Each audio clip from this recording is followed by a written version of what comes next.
सभी अनुच्छेद संविधान के महत्वपूर्ण अनुच्छेद हैं। अनुच्छेद 1 है संघ का नाम एवं उसके राज्य क्षेत्र।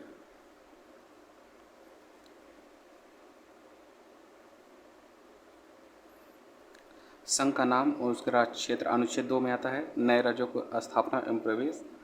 अनुच्छेद 3 है राज्य का निर्माण तथा सीमाओं या नामों में परिवर्तन। अनुच्छेद 4 है पहली अनुसूची तथा चौथी अनुसूची के संशोधन तथा 2 और 3 के अधीन बनाई गई विधियाँ। अनुच्छेद 5 है संविधान के प्रारंभ पर नागरिकता। अनुच्छेद 6 है भारत में आने वाले व्यक्तियों को नागरिकता, मतलब पाकिस्तान से जो आए हैं। पाकिस्तान जाने वाले नागरिकता अनुच्छेद 7 में है। अनुच्छेद 8 भारत के बाहर रहने वाले व्यक्तियों की नागरिकता के बारे में कहता है। अनुच्छेद 9 विदेशी राज्य की नागरिकता लेने वाले नागरिकों की नागरिकता कैसे खत्म होगी, वो ये बात करता है। अनुच्छेद 9।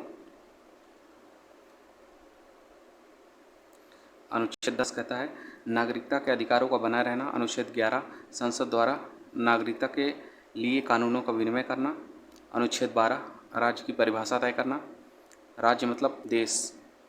अनुच्छेद 13 मूल अधिकारों को असंगत या अल्पीकरण करने वाली विधियाँ कौन कौन सी हैं। अनुच्छेद 14 कहता है विधि के समक्ष समता। अनुच्छेद 15 कहता है धर्म, जाति, लिंग के भेद पर प्रतिषेध है, यानी मना है, भेद नहीं कर सकते इन आधारों पर। अनुच्छेद 16 कहता है लोक नियोजन के में अवसर की समानता। लोक नियोजन मतलब सरकारी नौकरी वगैरह। अनुच्छेद 17 कहता है अस्पृश्यता का अंत, मतलब छुआछूत का अंत।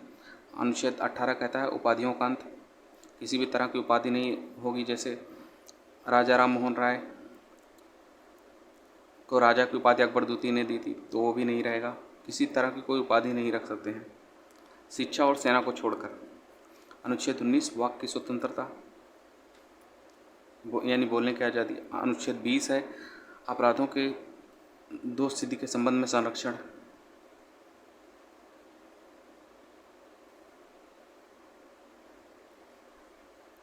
अनुच्छेद 21 प्राण एवं दैहिक स्वतंत्रता है। अनुच्छेद 21 का 6 से 14 वर्ष के बच्चों को शिक्षा का अधिकार है, ये बाद में जोड़ा गया। अनुच्छेद 22 कुछ दशाओं में गिरफ्तारी से संरक्षण है। अनुच्छेद 23 है मानव के दुर्व्यापार और बालाश्रम पर प्रतिषेध है। अनुच्छेद 24 कारखानों में बालकों के नियोजन का प्रतिषेध है, ये प्रतिशत नहीं है, प्रतिषेध है, यानी मना है। अनुच्छेद 25 धर्म का आचरण और प्रचार की स्वतंत्रता है। अनुच्छेद 26 धार्मिक कार्यों के प्रतिबंध की स्वतंत्रता। अनुच्छेद 29 अल्पसंख्यक वर्गों के हितों का संरक्षण किया गया है। अनुच्छेद 30 में शिक्षण संस्थानों की स्थापना और प्रशासन करने का अल्पसंख्यक वर्गों का अधिकार, लेकिन अल्पसंख्यक को संविधान में कहीं भी परिभाषित नहीं किया गया है। यहाँ जो बात हो रही है वो भाषाई अल्पसंख्यक के बारे में है। अनुच्छेद 32 अधिकारों को परिवर्तित कराने के लिए उपचार। अनुच्छेद 36 परिभाषाएं हैं।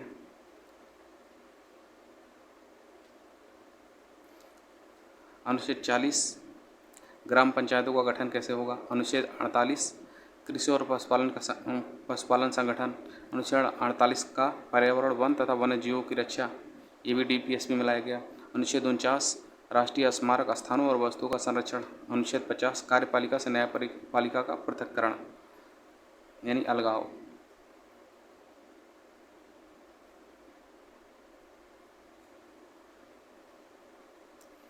सुप्रीम कोर्ट से संबंधित अनुच्छेद है। अनुच्छेद 124 अनुच्छेद 124 एक मिनट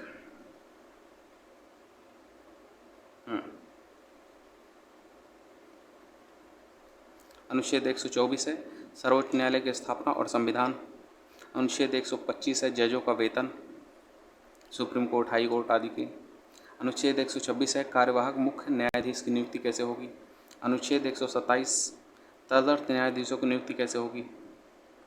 अनुच्छेद 128 है सर्वोच्च न्यायालय की बैठकों में सेवानिवृत्त न्यायाधीशों की उपस्थिति।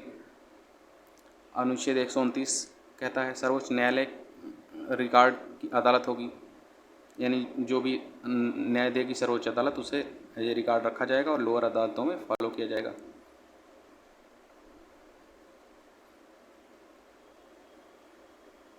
अनुच्छेद 130 कहता है सुप्रीम कोर्ट की सीट।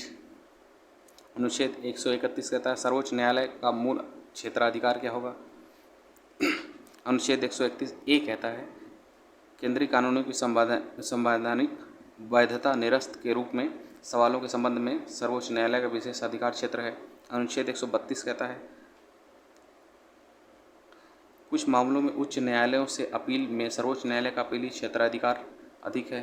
अनुच्छेद 133 कहता है सिविल मामलों के संबंध में उच्च न्यायालयों से अपील में सर्वोच्च न्यायालय का अपीली क्षेत्राधिकार के बारे में बात करता है। 134 अनुच्छेद कहता है आपराधिक मामलों के संबंध में सर्वोच्च न्यायालय का अपीली क्षेत्राधिकार। अनुच्छेद 134 ए कहता है सुप्रीम कोर्ट में अपील के लिए प्रमाण पत्र।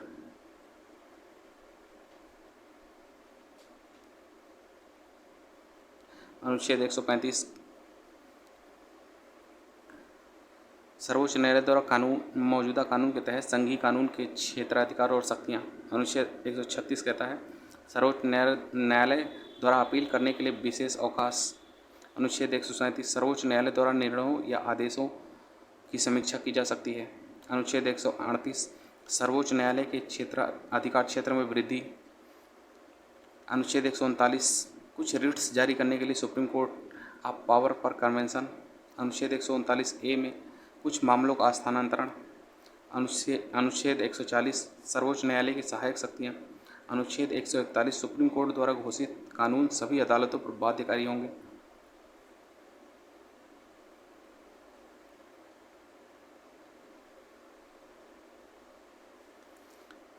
अनुच्छेद 141 कहता है सुप्रीम कोर्ट द्वारा घोषित कानून सभी अदालतों पर बाध्यकारी हैं। अनुच्छेद 142 कहता है सुप्रीम कोर्ट के आदेश और आदेशों के प्रवर्तन और खोज आदि का आदेश। अनुच्छेद 143 सुप्रीम कोर्ट से परामर्श करने की राष्ट्रपति की शक्ति। अनुच्छेद 144 कहता है अनुच्छेद 144 में है सुप्रीम कोर्ट की सहायता करने के लिए नागरिक और न्यायिक अधिकारी। अनुच्छेद 144 ए कहता है कानूनों की संवैधानिक वैधता से संबंधित सवालों के निपटान के लिए विशेष प्रावधान अब निरस्त है। अनुच्छेद 145 कहता है अदालत के नियम आदि क्या होगी कार्रवाई के नियम। अनुच्छेद 146 कहता है अधिकारी और नौकर और सर्वोच्च न्यायालय का खर्च कहाँ से मिलेगा कैसे मिलेगा आदि।